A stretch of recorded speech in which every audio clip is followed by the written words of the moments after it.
పెళ్ళైనా పండగైనా వేడుక ఏదైనా పట్టు చీరల ప్రత్యేక వేదిక వారాహి సిల్క్స్.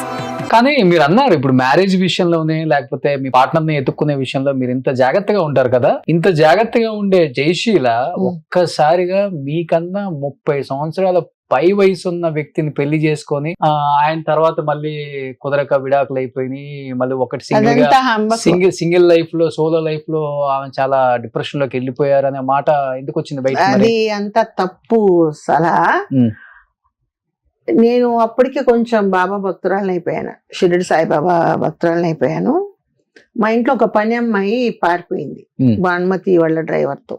మేము కంప్లైంట్ ఇవ్వాలి. భానుమతి మన యాక్ట్రెస్ భానుమతి గారి ఇంటి ఎదురుగా నేను ఉండేది. అంటే లేచిపోయింది. ఆ పిల్ల మా ఊరు నుంచి తెచ్చుకున్న పని పిల్ల.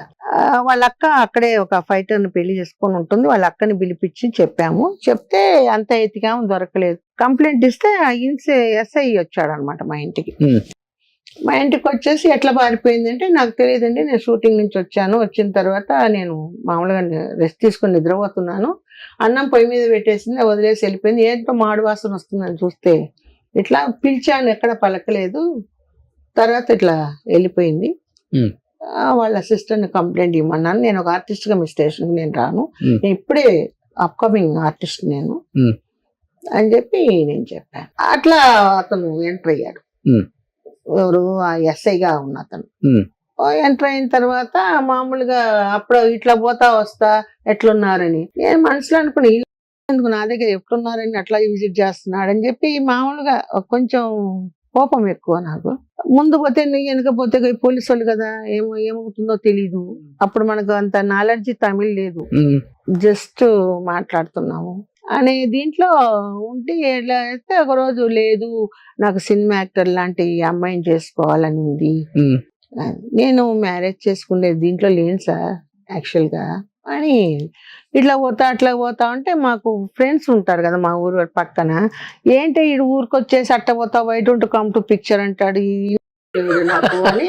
అంటే ఏం చేస్తా, ఇది పనికమాలేది, ఏం చేస్తామే, సినిమాకి కదా పిలుస్తున్నాడు వెళ్ళేసా అని. వాడితో నేను ఇట్లా వెళ్తాను, బాబు ఎప్పుడే నేను పైకి వస్తున్నా అంటే ఏం చూస్తాను లైన్లో అని. అట్లా మా ఇంటికి రావడం మొదలు పెట్టాడు. ఈ పాపను పారిపోయింది కదా, దాన్ని పిలుచుకొచ్చాడు, అప్పచెప్పేశాడు.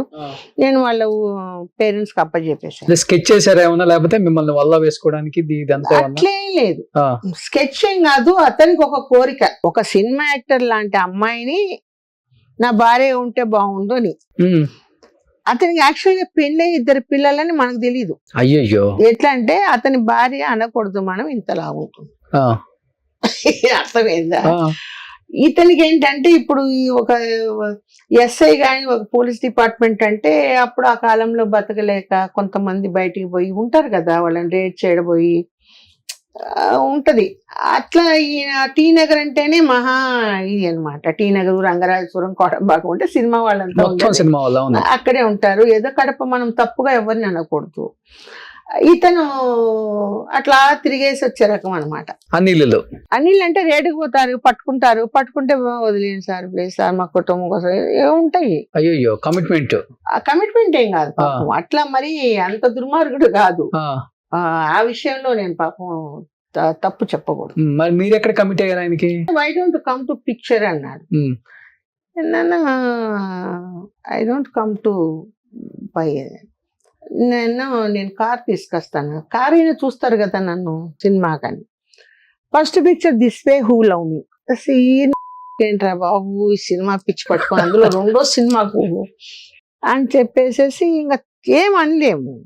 పోలీసు అప్పుడు నన్ను అట్లా అనిన తర్వాత ప్రమోషన్ తో ఇన్స్పెక్టర్ అయిపోయాడు. ఒక 10 రోజులలోనే ఇన్స్పెక్టర్ పోస్ట్ వచ్చింది అతనికి. ఎక్కడ ఎస్ఐగా ఉన్నాడో అదే స్టేషన్ కి ఇన్స్పెక్టర్, సిఐ అయ్యాడు. అయితే ఏంట్రా బాబు అని చెప్పి నాకు అట్లా వెళ్ళా సినిమాకు. మా కజిన్ ఉంది కదా మా వెళ్ళి ఏమవుదని కూర్చున్న తర్వాత ఇంతే నాది. ఆ సినిమా చూస్తే ఇంతే, ఇచ్చే మాత్రం మెల్లగెళ్ళా. ఇటు పోతే ఇక్కడ ఎవడో ఉంటాడు, ఇటు పోతే ఈడు, ఎట్లా అని ఇన్కన్వీనియంట్ తోనే సినిమా చూసేసి ఎప్పుడెప్పుడా అని ఇంట్లో వచ్చి పడిపోయా. అప్పుడే మాట్లాడలా, ఊరికే జస్ట్ ఇంకా రాకపోతే నాకు నువ్వంటే ఇష్టము ఉమ్, అనేసి ఇంక అట్లా ప్రయాణం అయింది. ఉమ్. పెళ్లి చేసుకున్నారు. పెళ్లి నేను చేసుకోలే, 14 సంవత్సరాలు వెయిట్ చేయించా. ఆ, నేను చేసుకోలే, ఎందుకంటే నా ఏం పెళ్లి చేసుకోవడము ఇది కాదు. Living together. లివింగ్ టుగెదర్ కూడా కాదు, తిప్పా బాగా. ఈ ఇండ్లు ఖాళీ చేసి ఇంకొక ఇంట్లో పోతే నా కారు కొన్నా, కారు నెంబర్ చూసి వచ్చేవాడు. ఓకే. ఈ పోలీసు వాళ్ళకి దొరుకుతుందంట కదా, పలానా కారు నెంబర్ ఇక్కడ అడ్రస్ అంటే చెప్పేస్తారంట. అది కాకుండా కొంత మీడియేటర్స్ ఉంటారంట పాండి బజార్ అటు పక్క, పలానా ఆర్టిస్ట్ ఎక్కడ ఉంటుందంటే చెప్పేస్తారు. సో ఈయన నుంచి తప్పించుకోవడానికైనా అంత పెద్ద వయసు ఉన్నా గానీ లేదు, ఇతనే అతను. 14 సంవత్సరాల డిఫరెన్స్ నాకు అతనికి. పట్టుబట్టని విక్రమార్క లాగా ఆయన, నేను అవాయిడ్ చేస్తా ఉండేదాన్ని. ఓకే. ఆఫ్టర్ దట్ ఏమైందంటే ఇంకా ఏదో చెప్తారు కదా, బాబా చెప్పాడు అందిని పండ్లతో తృప్తి పడ, అందని పండ్లకు తృప్తి పడదు. ఎక్కడ పోయిన ఈ గోల్ ఎక్కడ, నాకు ఎవడు చూస్తే వాడు గోకడం, ఎవడొకడు ఉండాలి కదా. అందుకని ఇతనే ఉంచుకున్నారు ఇంకా. మా అమ్మ మా నాన్న చెప్పు ఇరిగిపోతే, మా నాన్నమ్మ ఉండేది అసలు మా ఇంట్లో అనకూడదు, వాళ్ళ కన్వర్ట్ క్రిస్టియన్ ఆయన. వాళ్ళు నాయుడులే, వాళ్ళ నాన్న రైల్వే ఇన్స్పెక్టర్, ఈయన ఫాదరు. చెప్పులు ఒక అలవాటు అయిపోయింది, సినిమా ఫీల్డ్కి వచ్చాక చెప్పులు వేసుకొని ఇంట్లో తిరగడం. మా ఇంట్లో చెప్పులు గిప్పులతో తిరగడం అవన్నీ నచ్చవు మా నాన్నమ్మ వాళ్ళకు. పోతే ఎత్తి అవతల అని చెప్పి మా కొడుకుతో ఇచ్చేసుకుంటారు. సో మీరు ఏదో తాళి కట్టించుకున్నారా లేకపోతే? లేదండి, రింగు వాళ్ళ శాస్త్రం ప్రకారం ఒక రింగ్ వేస్తారు, క్రాస్ వేస్తారు. మళ్ళీ కన్వర్ట్ క్రిస్టియన్ కాబట్టి. బట్ అతనికి పెళ్ళి, ఇద్దరు పిల్లలు తప్పలా. కొంతమంది ఆర్టిస్టులకు అదే గతి. ఏంటంటే నేను ప్రతి దగ్గర ఇంటర్వ్యూలో చెప్పేది ఏంటంటే, పెళ్ళైన వాడిని మీరు ఎవ్వరు లవ్ చేయొద్దండి, చేసినా పెళ్లి చేసుకోవద్దండి. ఇదే నేను చెప్తాను. ముందు చాలా మంది ఎగ్జాంపుల్స్ కూడా చూసారు మీరు? చాలా చూసాను, అప్పటికే నేను పెద్ద పెద్దోళ్ళని చూసాను. కాబట్టి నేను ఇచ్చే సలహా ఇది ఒక్కటే. నేను ఎప్పుడు డిక్లేర్ చేశానంటే, భార్య యాక్సిడెంట్ లో చనిపోతే అప్పుడు నేను ఆ బాధ్యత తీసుకున్నాను. ఓకే. అప్పుడు ఫీల్డ్ హైదరాబాద్ కు రావడం, నాకు యాక్సిడెంట్ అవ్వడం తుమ్కూరు దగ్గర, ఒక 1 year బెడ్డెడ్ గా ఉండడం నేను. సో అట్లా మీకు సేవలు చేయటం. సేవలు అంటే ఏం లేదు, హాస్పిటల్ నాకు మంచి డాక్టర్ ఉన్నారు, సేమ్కే రెడ్డి గారు. ఆయన కళల పట్ల అభిమాని. మాకందరికి ఒకే డాక్టర్, కృష్ణ విజయ నిర్మల గారికి, నాకు దేవిక గారికి, అందరికి ఆయన. అంటే పిల్లలు వద్దనుకున్నారా? పిల్లలు పుట్టలేదా మరి? లేదు, పిల్లల కోసం నాకు పిల్లలంటే చాలా ఇష్టం. పిల్లల కోసం ట్రై చేశాను, టెస్ట్ బేబీ వరకు వెళ్ళాం. సో అతని హై షుగర్ ఉంది. హై షుగర్ ఉన్నప్పుడు శరత్ గారే నాకు టెస్ట్ బేబీకి అంత, మన శోభన్ బాబు గారు అల్లుడు గైనకాలజిస్ట్ ఆయన, చేసేటప్పుడు థియేటర్ లోపలికి తీసుకెళ్లారు, మళ్ళీ వద్దని బయటకు తీసుకొచ్చేసాడు. ఈ ఇంజెక్షన్స్ అవి ఇచ్చేసి లోపల ఇదే వద్దు, టెస్ట్ బేబీ వెళ్ళినా కూడా అది అతనికి హై షుగర్ ఉంది. ఆ ఎగ్స్ ఫామ్ అయినప్పుడు ఒక్కొక్కసారి బై లక్ ఉంటే మంచి పాప పుడుతుంది, లేకపోతే ఏదో ఒక అవయవం తక్కువగా పుడితే అది ఎత్తుకుంటూ నువ్వు చూడలేవు Padma, are you telling true అని అడిగాను. అడిగితే ఎస్, ఎందుకంటే నువ్వు ఒక ఆర్టిస్ట్. అది కాకుండా మా మామయ్యతో చాలా సినిమాలు చేసావు శోభన్ బాబు గారితో, నేను చూస్తూ ఉన్నాను. ఇది ఏంటంటే, సరే why don't go to adopt to child అని ఆయనే సలహా ఇచ్చాడు. నేను ఇంటికి వచ్చి గోల పెట్టా, ఒక పిల్లని తెచ్చుకుందాం. ఆయనకి 2 పిల్లలు ఉన్నారుగా ఫస్ట్.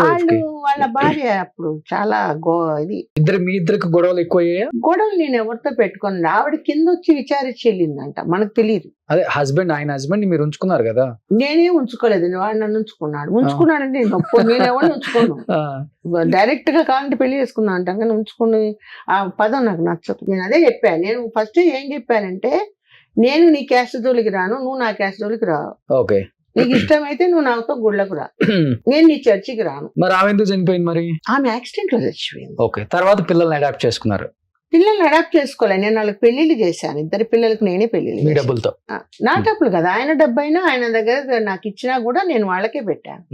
సుమన్ టీవీలో మీ పర్సనల్ అండ్ బిజినెస్ ప్రమోషన్స్ కోసం కింది నెంబర్ కి కాంటాక్ట్ చేయండి.